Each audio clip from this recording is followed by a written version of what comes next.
We're back with another episode of the One Pour Problems podcast. Today I am joined by Michael Auletta, Senior Vice President of Sales, Marketing, and Service for Bauer. Really excited to have you on the show today. Excited to be here with you. Looking forward to the discussion. Yeah, absolutely. So before we dive into the episode where we're going to talk about building relationships that go beyond borders, I want to talk a little bit about the drink because we're drinking some rye whiskey, something that I certainly am a fan of.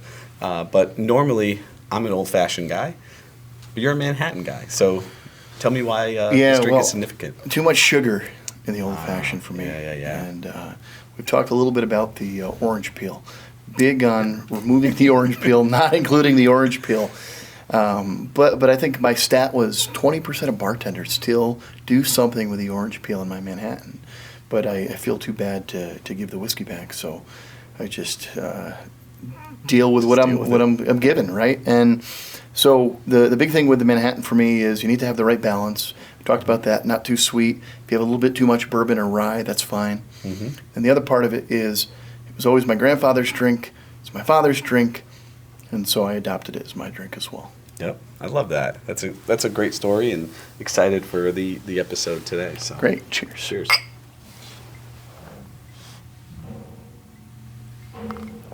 So I think what's best for us to start the episode is to talk a little bit about you and your background. Right. You have a really interesting story.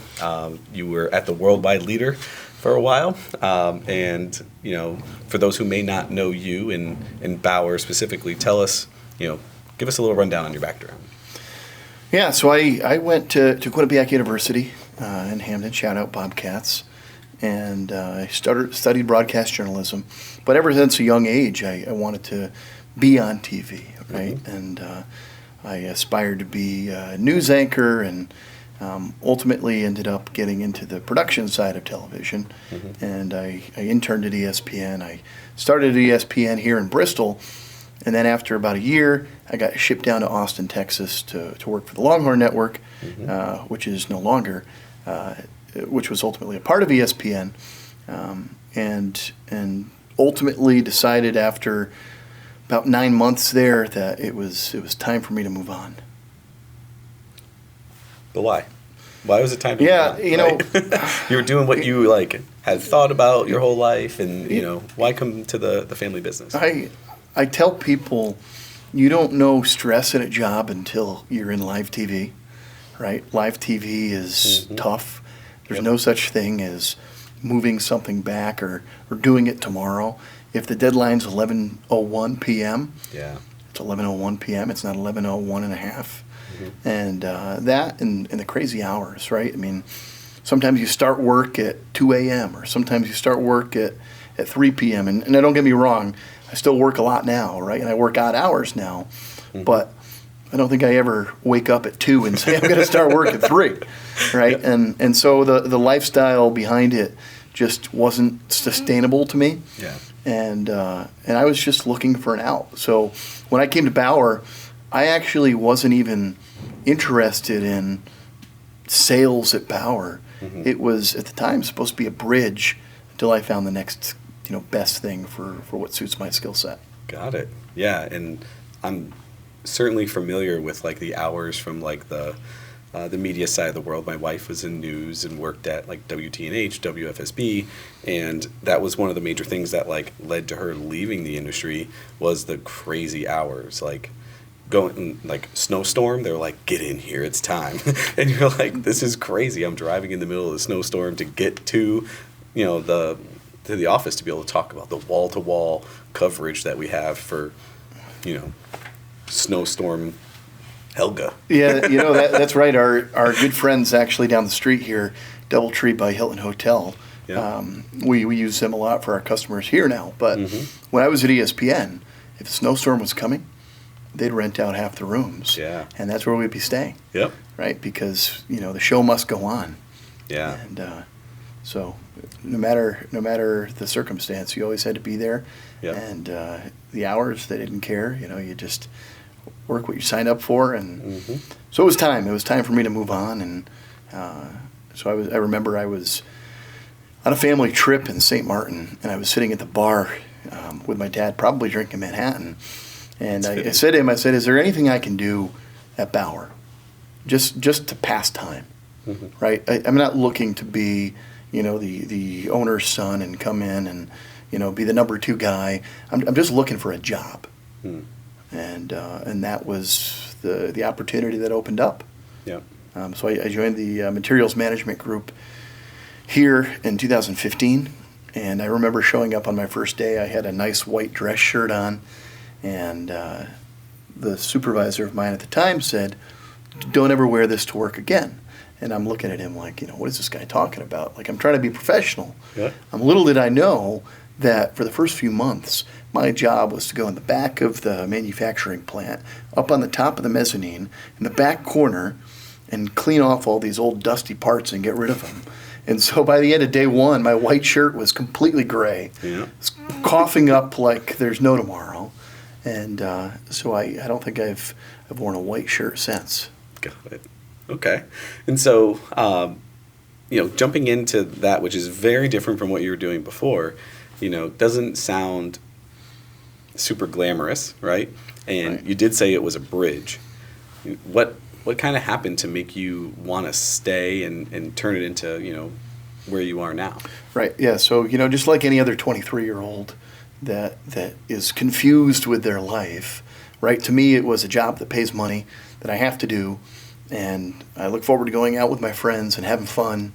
And then I started to get some exposure to our customers. My father would take me out to dinners, or I would meet customers that came into our facility. And I think that's where I started to realize that the communications background that I have could start to facilitate better discussions with our customers.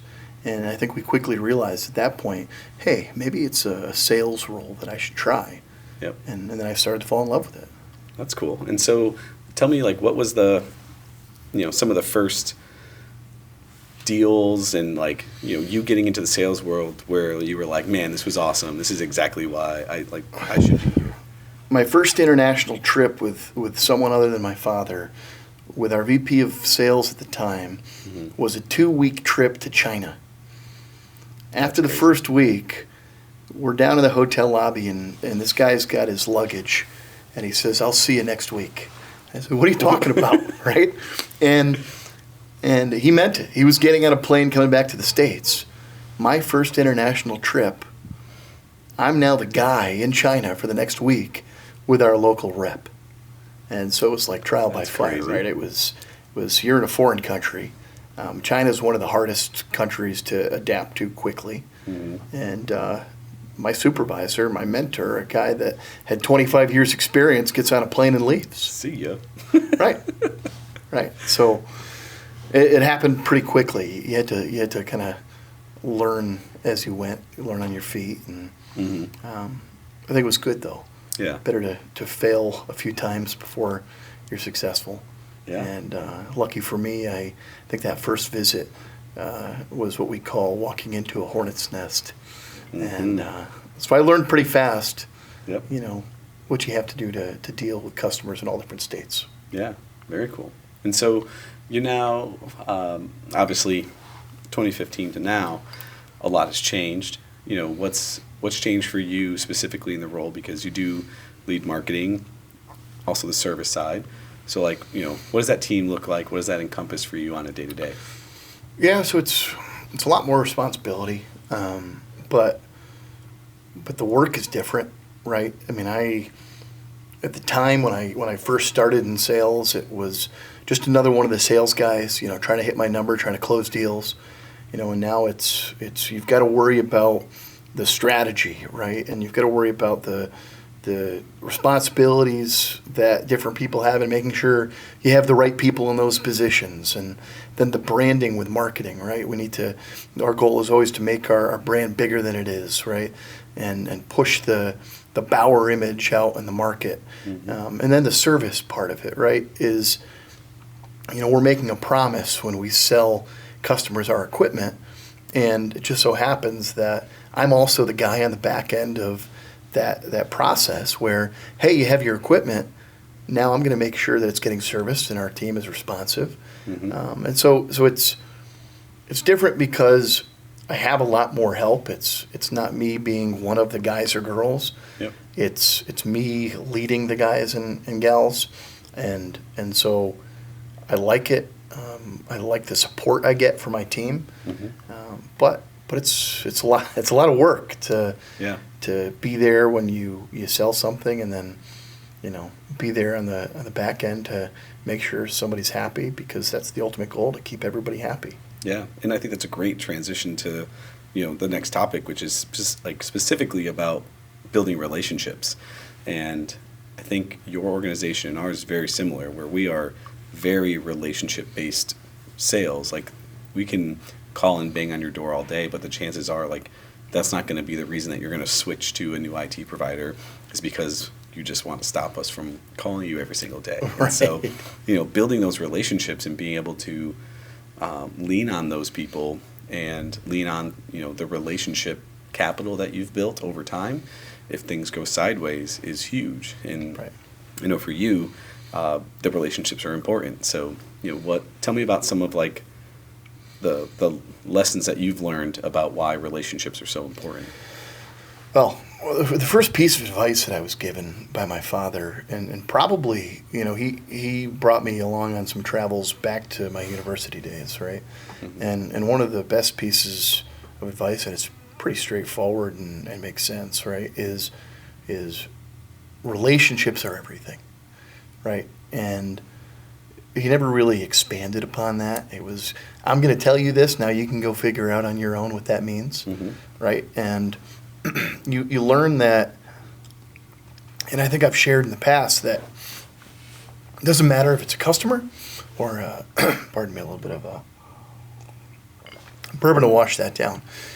It doesn't matter. It doesn't matter if it's a customer or a supplier or a employee or somebody in your family or a friend, or I'll go as far as saying the person that's checking you out at the grocery store, Mm-hmm. or the person that you're buying a Manhattan from at the bar. Every person has their own personality, and that doesn't mean you have to be best friends with everybody, but I feel like in any environment, in any situation you're in, you have to seek to understand what that person's all about. Yeah. You need to have that exchange. And it's not necessarily about manipulating them. It's about just understanding and realizing how you can make that connection with them. Mm-hmm. And I think I've found a lot of success in that. And no matter where you are, if you want to have a positive experience in anything you're doing, you've got to sort of read the room and read the person, Mm-hmm. and determine the best way to interact with them. Yeah, I completely agree, and I think it's funny because you look at it from a lot of people. When you talk about relationships, they either think about like you personally and like friends and family, or specifically clients, right? And it's Right. like building those relationships. But I think one of the other ones that I think is often missed is the relationships that you have with your team, because that is one of the hardest balances that you have to navigate, because one, you want to be, quote unquote, friends with everybody in the office and on your team. You also need to hold them accountable, to make sure that we're still hitting the marks and the things that we need to do. And you also want to make sure that they're going to continue to deliver and, build relationships with the clients that, you may not be involved with anymore, because now you're not just one of the guys on the team, you're leading that team. So how do you balance the relationships, with the people on your team? Yeah, well, I think first and foremost, you have to set expectations from the start, right? And when you bring somebody in on your team, you need to, day one, set the expectation, Yep. right? This is what I want you to accomplish. Mm-hmm. This is what we as a team are going to accomplish. And then when they have that ingrained in their system, that's where the balance comes in, right? We may not become best friends, Yep. but that doesn't mean that we can't enjoy a lunch together, or we can't enjoy a laugh together. We do, right? Yeah. It's just it's easier when they know day one what the expectation is performance-wise, Mm-hmm. because then, it's easier to give them feedback if you've got that expectation, Mm-hmm. and they understand that you're just doing your job. The gray area is when you don't set that expectation up front, and they come in and you might not be happy with certain things, but you never told them what the expectation was, and Yeah. so it becomes, I thought you were my buddy, and now you're giving me a hard time. So it's all about setting the expectation up front. Yeah, no, I completely agree. I think it's one of the most important things that you can do, regardless of it employees or with clients, even personally with like your own family, setting expectations Right. of like what to do and not to do and what to question, what not to question. I think a lot of people fall short of that because they're afraid of having the difficult conversation, right? So like, this is my expectation. All of a sudden, like, people are starting to pull back a little bit, and you're like, Right. I want to make sure it's clear. So like, we're on the same page. We That's both right. can agree to like what this is going to look like, and if something goes in either direction, like, I want to be able to hold you accountable for missing, and I want to praise the hell out of you if we're overachieving. That's right. And I agree with you on the personal level too. So I am newly engaged. Congrats. Thanks. Yeah. Well, cheers to that. Yes, we will. Cheers to my better half. And same thing, right? We set expectations. Mm-hmm. Once we commit to each other, we set expectations. It's we don't have to get into marriage right now, but some would say it's a business transaction in a way, right? And Yep. there's obviously much more behind that, but you set that expectation for your relationship, just as we would in business with our customers or with our employees. Mm-hmm. Absolutely. But I will tell you, married, 2 kids now, make sure that whatever is said in those vows, you hold her to it. Because let me tell you, the laundry is still being left in the washer wet. Okay, it's not getting transferred over, and I was promised that was going to change, and it has not yet. So make sure you hold those expectations. Okay. That's my great. only advice. That's I got. great. Now I'm going to be thinking about this for a long time. Let's make sure I cross the T's and dot the I's. You're gonna have a giant list. It's right. like when the vows come out, it's gonna be a scroll that rolls to the ground of all the things. That's I like right. that. That's good. That's accountability. So talk to me about like a strong relationship that has had direct business impact, right? So something that either you built, developed, you were handed from a previous relationship that you had to run with. Like, tell me something like that. Yeah. So personally, for me, one of the things that I've had the benefit of, and I go back, I've mentioned my father already several times, and just the way that he operates and the way that he develops business and the way that he has grown our business. Yeah. Just learning a lot from him, Mm-hmm. and getting introduced to people that he's known for a long time or companies he's known for a long time, and you get that introduction to people or to companies, Mm-hmm. and again, just like the advice he gave me about relationships being everything, same thing applies to, let me introduce you to person A, B, C, and D, but now you need to take it from here to the next step. Yeah. Right, and I think I've done a good job at continuing on building my own relationships with those people, and making those unique relationships with people, right? Because his relationships are not the same relationships that I have. I can't just become a part of that relationship. You have to set your own relationships, and I think that I took that and ran with it and built upon that, and we have a great network of customers, but many that we call partners now in business, and we've seen the success that's come from that. Yeah. I think one of the most important things is continuing to focus on like your network. It's one of the things that I would say has changed our business so drastically, is just being able to continue to know that there's value in building relationships. I think what happens in sales organizations is it's all results, right? You're running a team right now. You need outcomes to be hit. But at some level, there's a ton of value that goes into building these relationships. And I know we were talking a little bit earlier about one of the organizations that you had landed a deal with, but it took you 3 years to cultivate it. And that's 3 years of effort. It's a long time. And I would say the same thing for me. I was chasing our largest client for 3 years to be able to get them finally to the table and then bring them on board. And those networking events, dinners that you take people to, like all of those things, really start to like add up over time, and it makes the selling process way easier. Obviously, you need a little bit of a cadence behind it, so that way, like, we have some outcomes over here while you're building.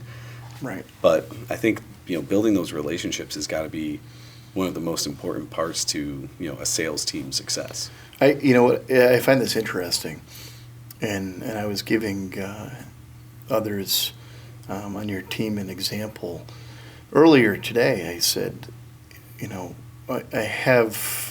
battling with a junior sales guy that wants to sell me something because of certain reasons. And what I've seen in a lot of younger, and not this isn't across the board, but what I've seen in a lot of younger salespeople is they're just trying to get the sale right away, right? There's no patience. Yep. And just like you're talking about, just to cultivate that, to take the time. I have potential customers that we've been talking to for 8 years. Yep. And they haven't purchased anything from us, but they might. Yep. Right? And I'm not going to see them at every trade show and say, hey, are you ready to buy? Right? Yep. But you still maintain a relationship with them. Yep. As people, you become friends even in some cases. And at some point, maybe they will. Maybe they won't. But at the very least, you get some sort of friendship out of it. But if they do, it'll eventually come around, right? Yeah. Yes, we want to chase results, but in sales, sometimes there are quick results. Sometimes you have to lay off a bit and just let things grow on their own. Yeah. I have a very similar story, and it's with Jake on my team, who, when he first started, we would send him to these networking events. And the advice I gave him is because he would go to these networking events, and I would tell him, like, who'd you talk with? And he was like, the event sucked. He was like, there was these vendors, these other people, like, nobody that I wanted to, like, I could sell something to. Yeah. So no leads, no appointments came out of that. And I was like, that doesn't matter. I was like, who did you talk to, right? Because at the end of the day, one of the most, I think, important things that a salesperson should learn in their process is that they can build these relationships with people, because maybe you're not buying from me, but right. Someone you may know might be a person that I want to talk to. We built a relationship. You're willing to introduce me. All of a sudden, I now have an opportunity there. Yep. Whereas before, I was like, I can't sell to you, so I'm just not going to, have the conversation. Right. People change companies too, a lot, right? Yeah. You might be talking to somebody at an event that has nothing to do with what you're trying to sell, and then 6 months later, they're working for a company that's on your target list. Yep. And they're going to remember if you gave them the time of day 6 months earlier, or if you just brushed them off and didn't give them the time of day. Yeah, absolutely. I totally agree. So what's interesting to me, and something that I don't have experience in, so I'd love to hear your perspective, is, you've spent a lot of time traveling, told us about the ESPN story, but you've also done a bunch of traveling now at Bauer, and specifically, lived in Singapore. So, what's like the biggest lesson that you've learned about doing business internationally?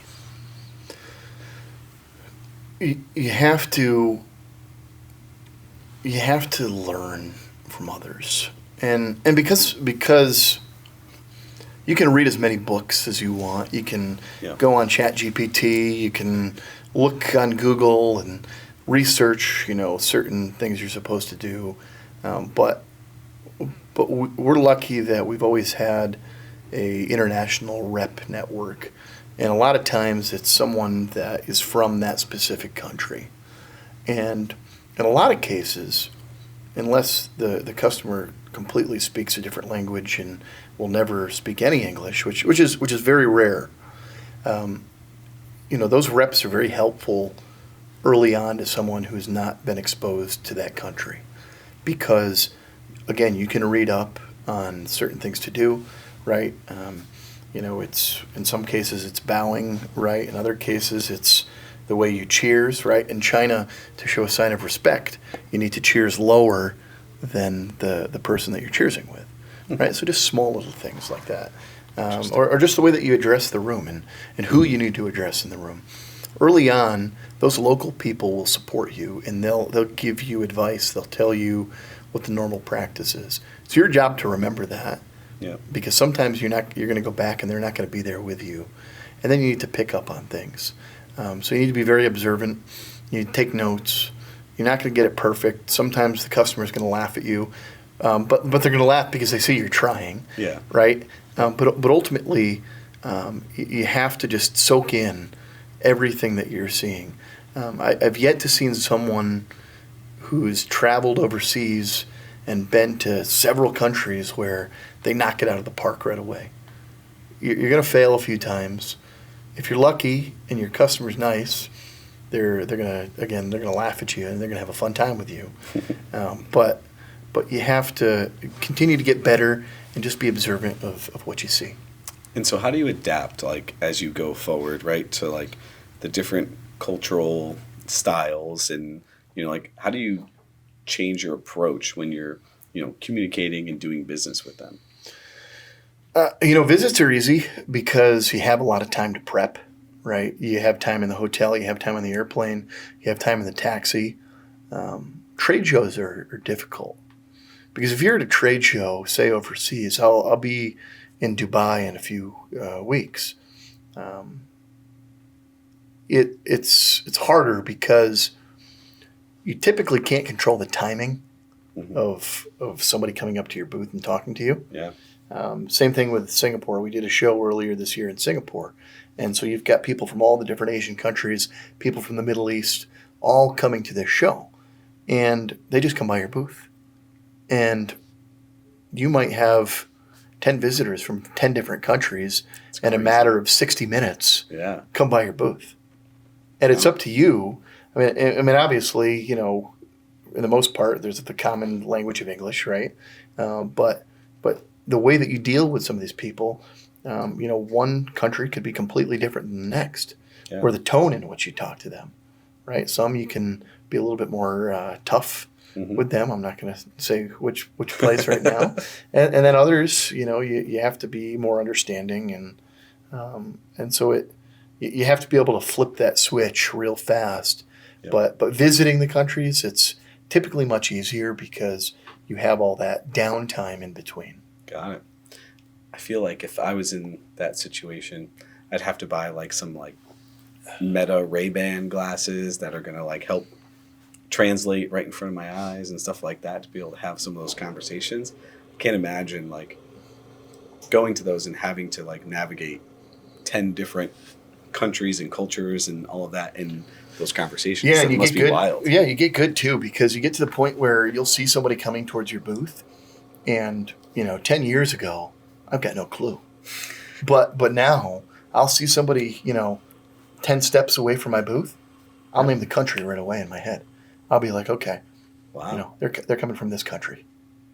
That's wild. Adjust. Get ready to talk. Yeah. Right. And so the identification, as you get more experienced, it happens quicker. Yeah, that's really cool. So staying on that same topic, what would you give advice to a new employee that's starting their career on the international scale? What's something that will help them kind of jumpstart into that? Don't expect to be a superstar right away. Don't expect that everything's going to go perfect right away. Just like in anything we do, right? I mean, we can't expect to start something and be perfect at it. You're going to have to work at it. And you're going to have to ask a lot of questions. There are a lot of people that have been or will be or have been in that person's shoes, right? So you can get advice from a lot of people. Yep. When I get advice from my father about his business experience internationally, it's not the only person I talk to, right? He's not the only one that's done it. Yep. And so ask people that have been in that role a lot of questions. Mm-hmm. And then just find your own niche, right? You don't have to be exactly like somebody else. Mm-hmm. You need to kind of carve your own path, but ask questions and then, carve your path and be ready to fail the first few times and pick yourself up, and because nobody else is going to pick you up. Yeah. That's the other thing, right? I think a lot of us have learned that is in business or in our roles, nobody else is going to pick you up. You got to pick yourself up. Yeah. But after picking yourself up a few times, you'll get there. Figure it out. Yeah. Yeah. Right. I like that. I think it's funny because the advice is like, it makes a lot of sense when you say it, but it doesn't sound much different than like what you'd give to anyone for advice in general is like, right. Continue to ask questions, like, be humble enough to be able to say, I don't know the answer, and like go ask and reach out to people. And I think a lot of people growing up, especially in the younger generation now, they don't want to ask the questions. They don't want to go and seek to understand, right? They're going to leverage like technology to go try to get the answer, or they're just not going to ask. And I think you can gain so much by just being generally curious. I mean, it's the reason I started this podcast, was being genuinely curious about other leaders and people that have had a very different journey than mine, and just getting some of the experience and learning from what they do. Sure. Like that's been super helpful for me in my career. And so it's interesting that the advice is like, it can be very universal. Sure. But it still ties into specifically the international scene. It's very cool. Yeah, absolutely. It's all the building blocks, right? The framework behind success. Obviously, it gets a little bit different once you get on the international scale, and we talk about the different mannerisms or things you need to do. Yep. But the basics, whether you're in international business or you're in IT, or it's all the same. Mm-hmm. So before we transition away from like the traveling and all that kind of stuff, I just, again, genuinely curious, what was like your favorite place to go travel to and why? Hopefully I don't have a lot of customers that watch this podcast, because I want a lot of people to watch your podcast, right? But I do appreciate that, but I don't think you have to worry. Right, but because I don't want to play favorites, right? Yep. Because there have been a lot of wonderful places that I've been, including Singapore, where I lived, and that's got a special place in my heart. Yep. But I'd say the most unique place that I've ever been to, and one that I always look forward to going back to, is Istanbul, Turkey. Really? I think Istanbul is a beautiful city. I think the history of Istanbul is so rich. The people are so friendly. The food is unbelievable. It's just, and it's a perfect mix of European and Middle Eastern culture. So you sort of get that splash of two cultures in one. That's cool. And so I always recommend to anybody that's never been, get on a plane, Turkish Airlines, great airline, and fly to Istanbul and experience Turkey. That's cool. So you do travel a lot. I think, we were talking before, I think it's like 70% of the time. Like it's a pretty decent amount of travel. How do you stay connected, with your team that's generally all here? So the first step is hire people that are somewhat independent, right? And you ask that question in interviews all the time. Yeah. That doesn't mean they should be 100% independent, because that's not good teamwork. But you need to have people on your team that have some level of being independent. And then like we talked about, not afraid to ask questions. I always say to people, the worst case, I'm going to be 12, 13 hours ahead of you. Send me a text, and maybe it's 2 a.m. and I'm sleeping. I'm going to get back to you by 5:30 in the morning. I'm awake. Yep. Right? And so, in this day and age and the technology that we have, I don't disappear for a week or 2 weeks or 3 weeks. If you need me on the phone, it's just a matter of 4-5 hours max, and which time you'll get me, right? And so I encourage everybody to reach out. Typically before I go, We sync up on certain things that are priorities. But we have a great team. We've got a lot of seniority. Also in our sales group, one of my top sales guys is also a member of the leadership team, our VP of Sales, and he's been in my role in the past. He's an individual contributor. He's unbelievable at what he does, but he's run a team before, right? And he knows how to step right in. And when people have questions, he answers it right away. Yep. And so I'm kind of lucky to have somebody else at the leadership level that works for me, that's able to fill that gap when I'm away. Yeah, that's great. That's huge, actually, to be able to have somebody that can jump in and be able to help. And there's no ego. There's no ego there either, right? It's great that you can have two people that are in leadership roles that both do the same thing, right? And in his normal role, he's just a part of the team. Yep. But he's not afraid to step in and take the lead, and I have no issue with him doing that. Yeah. No, that's huge for sure. And I think having your team know that they can reach out to you at any time. Right. I know we're past the days of you waking up at 2 to do something for 3. That's not going to happen. That's not going to happen. Regardless of the time zone. It can wait. Yep. Right. It can wait. But tell me about. I know you said somewhat independent, but what are some of the other qualities that you're looking for, in candidates that you bring on the team? I'm looking for people that are hungry. Humble, smart. Right. Humble, smart. I mean, it's what we all look for, right? I really like the independent part though, because I prefer to have someone that says, I did this, this, and this, versus someone that says, what do you want me to do? Right. And I get that. And I think that they need to have the people aspect to them. They have to have that relationship mindset to them, or at least be teachable, right? And you have to. It's sometimes hard to get that feeling whether or not they are. So you take a chance on some people, but they have to have that mindset of being able to be taught something. Yeah, coachable. Right, coachable. Right. Yeah. And so that's what we look for. And I've got a great staff now. My team is superstar team. That's awesome. In fact, what's interesting is I'd say about half of my team are all like 8 to 12 months on the job max. Wow. As we've expanded our team, I brought in people that have started all in the last, year or so, and they're all good fits, which is cool. It's kind of like a sports team. Yeah. And I think about it like that, where you make your own lineup, your own batting order, right? But you're also sort of the general manager of your team, and so you inherit people, right, from somebody else's team. And not to say any of them are bad, right? But you inherit people, but then you bring your own people in on your own terms. Yeah. Right? And so I like to say, like, with that number of people that have come in, like 50% that are newer, like, that's under my regime. That's my team. Yeah.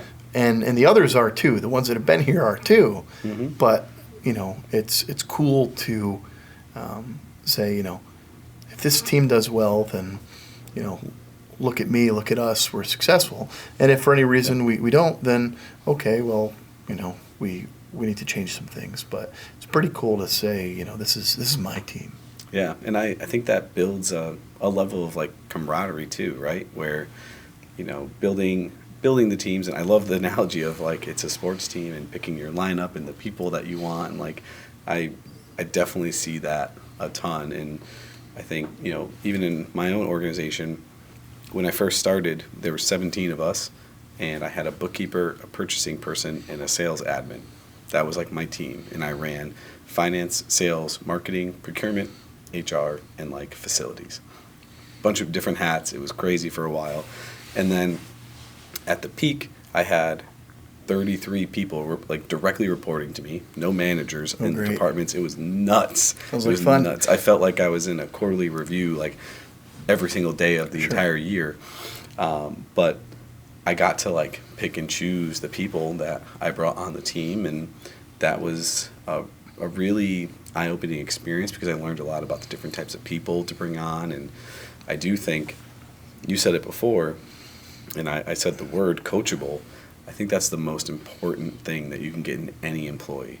And we see it now with some of the people that don't end up making it after a certain period of time on our team, is because you can't give them feedback. You can't, give them the constructive feedback. And I know any of the people on my team that have worked with me directly, I operate as like a sports coach, right? Sure. And some of them I ironically coached in high school, and brought them in as interns and kind of built them up. So like we have that understanding, but it's my philosophy when anyone comes on that I talk to them and I'm like, it's like a sports team, and I'm not going to be, all up in your shorts all the time.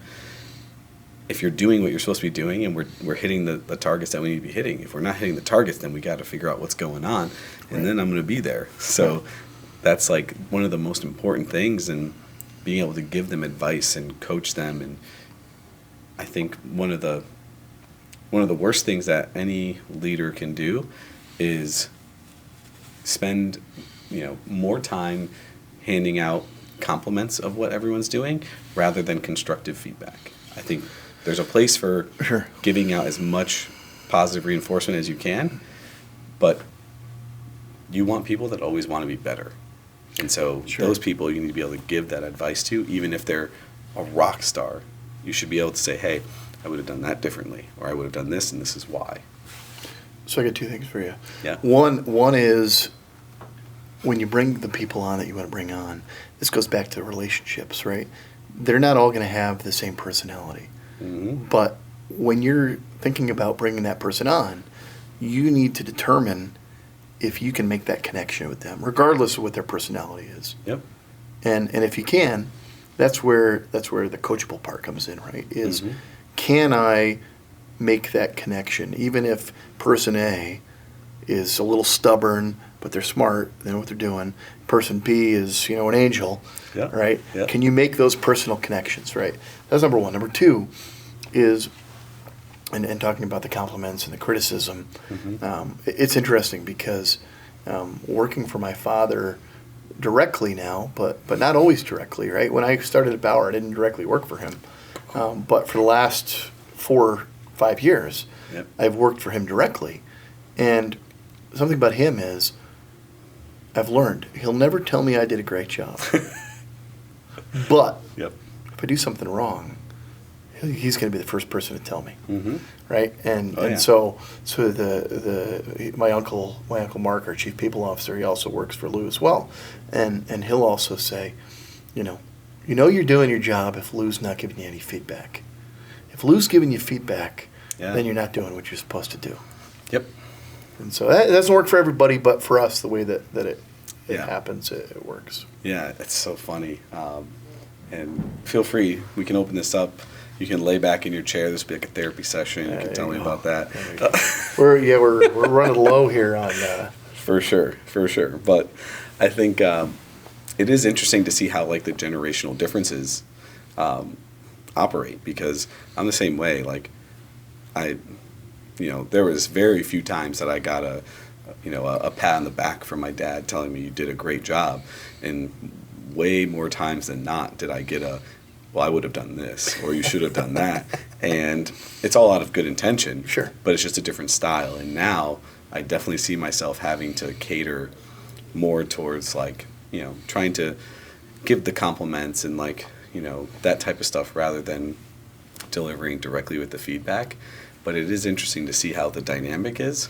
And honestly, I'm curious your take on how that is internationally, because I know that culture here. But I'm curious if you see any of the similarities, or if it's just our culture has changed so much here. I think it's different. Yeah. I mean, there are some more hardcore cultures than ours. Yeah.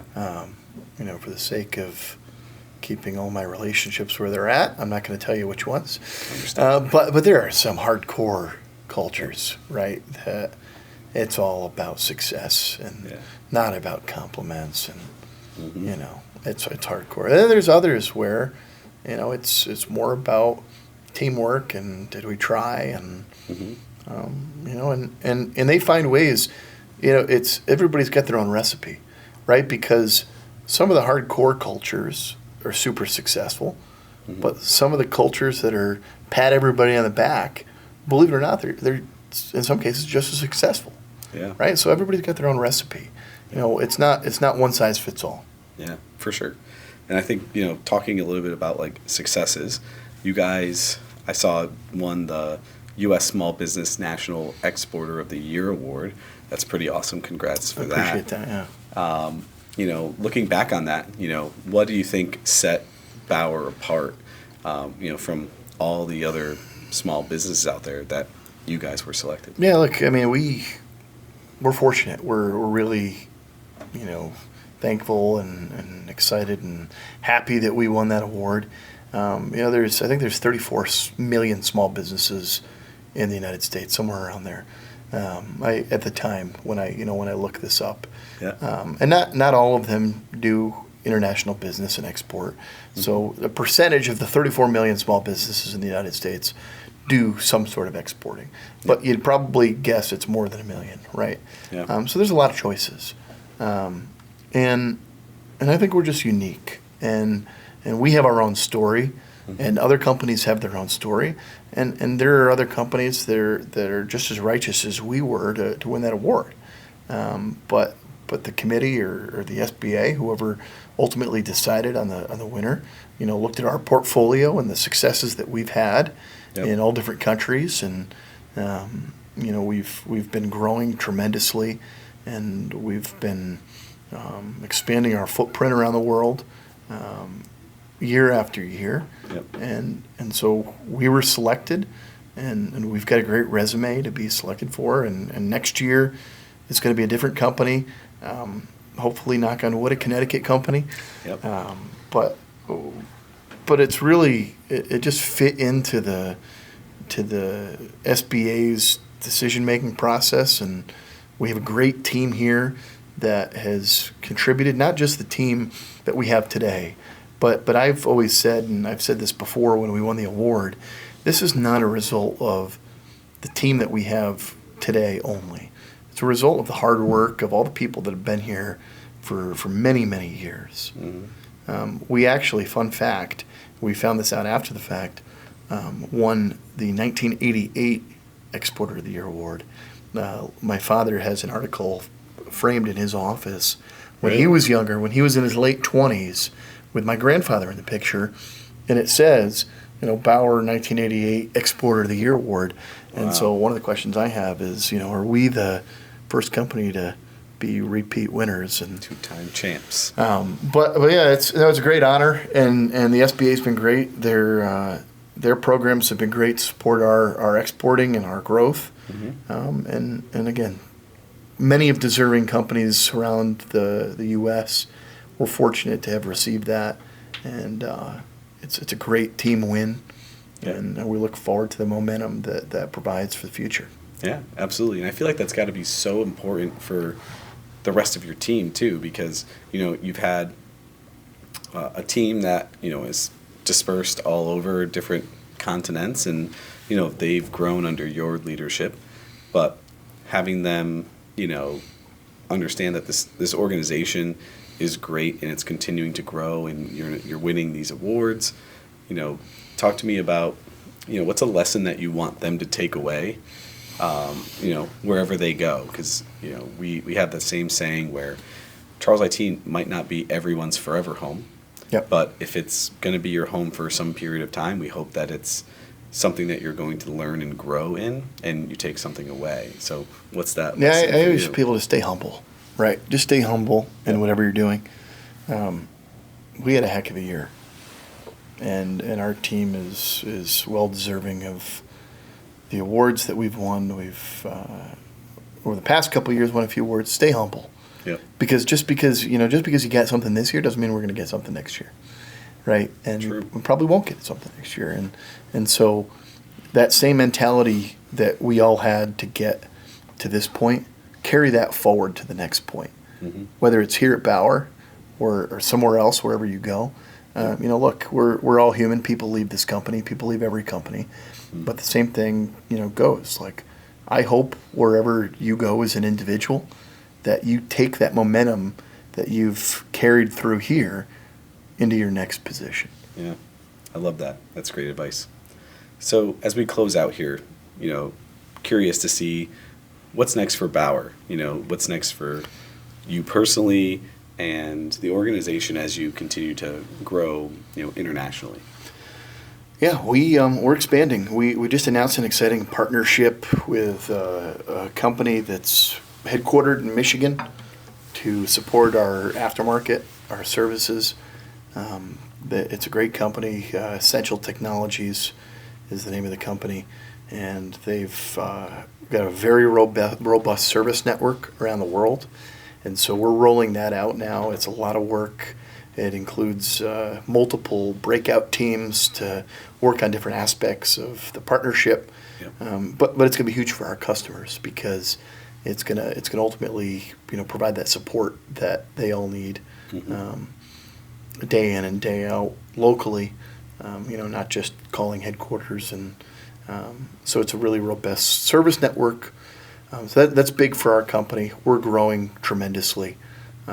We've got a lot of talented people here, men and women that work tirelessly every single day to make our customers happy, but I think to make each other happy, to have that satisfaction as a team. And then myself, I guess I've got to start planning my wedding. What? My biggest accomplishment, I feel this whole year. So we got the SBA award. I was fortunate to be named to the 40 Under 40 award. That's amazing. My team won our Bauer golf tournament this year. We knocked now off we're talking. We knocked off the defending champs. Yeah. But actually, my number one accomplishment so far this year happened in January. I went to Stanford, out in California, for a week, and I took a finance and accounting program for non-financial executives, and I just spent a week talking numbers. Yeah. And I networked. I met a lot of great people, and then I got my my certificate or diploma, whatever you want to call it, right? And Yep. and to accomplish that, and to be able to go to my CFO's office now and drive him even more crazy because I know what I'm talking about now, right? It was a great accomplishment, and beautiful campus, great professors, great people. Very cool. So yeah, That's we'll awesome. see what's next. Yeah, sounds like there's a lot of great things on the horizon for you and for Bauer. So that's awesome to hear. But that's all I had for today. I really appreciate you coming on the show, and I got a ton out of this, a lot of perspective. And again, just really appreciate your time. Yeah, appreciate it. Thanks for coming in, and look forward to getting on the link soon. Absolutely.